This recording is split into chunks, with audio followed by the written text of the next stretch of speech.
আসসালামু আলাইকুম। কেমন আছেন সবাই? আশা করি সবাই অনেক ভালো আছেন। আমি অনেক ভালো আছি।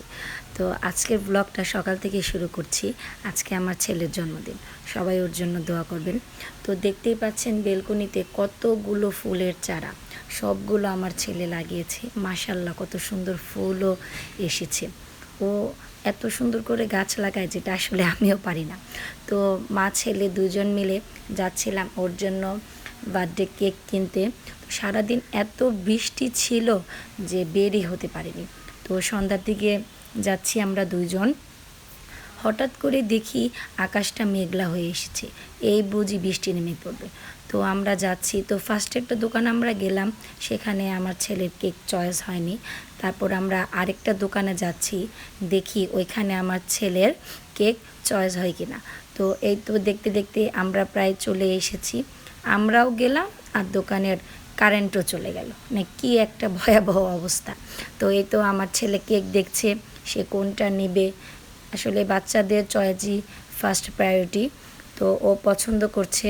তো অবশেষে আমার ছেলে ওর পছন্দের কেকটা খুঁজেই পেল। তো এই কেকটা ও পছন্দ করেছিল, ওর জন্য এই কেকটা আমরা নিয়েছিলাম। তো পরের দিন আমরা সবাই মিলে যাচ্ছিলাম আমার শ্বশুর বাড়িতে, আয়াজের দাদু বাড়িতে। তো সেখানে আমার শাশুড়ি আমার ছেলের জন্মদিন উপলক্ষে ছোট্ট একটা দাওয়াতের আয়োজন করেছিল, যেখানে আমাদের মসজিদের ইমাম সাহেব ওর জন্য একটু দোয়া করবে। তো দেখুন বৃষ্টির জন্য নদীতে কত পানি চলে এসেছে, এত সুন্দর লাগছিল দেখতে। একদম নদী পানিতে ভরে গেছে, একদম টইটুম্বুর পানিতে। তো আর চারিপাশে গাছপালাগুলো দেখতে এত ভালো লাগছিল, একদম স্বচ্ছ পানি।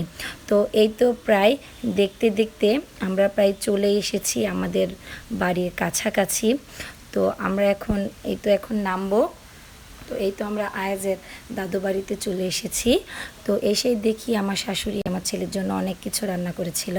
পোলাও, রোস্ট, গরুর মাংস, লাচ্ছা সেমাই, লম্বা সেমাই, মানে আমার ছেলে যা যা খেতে পছন্দ করে সব কিছুই ওর দাদু ওর জন্য রান্না করেছিল। খাবারগুলো অনেক মজা হয়েছিল। তো খাবারগুলো আমরা সবাই খেলাম।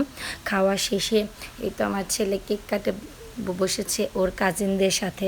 আসলে বাচ্চাদের এই ছোট ছোট মুহূর্তগুলোই একদম স্মৃতি হয়ে থাকে। বাচ্চাদের আনন্দটাই অনেক কিছু। এই স্মৃতিগুলো ওরা বড় হয়ে অনেক মিস করবে, কারণ বড় হলে তো এই আনন্দগুলো ওরা আর পাবে না। সবাই আমার ছেলের জন্য অনেক দোয়া করবেন, অনেক ভালোবাসা দিবেন, যাতে আমার ছেলে মানুষের মতো মানুষ হতে পারে আর বড় হয়ে সুশিক্ষায় যেন শিক্ষিত হতে পারে। তো এই তো আমার ছেলে কেক কাটছে। তো সে তো অনেক খুশি, সে তার পছন্দের কেক পেয়ে।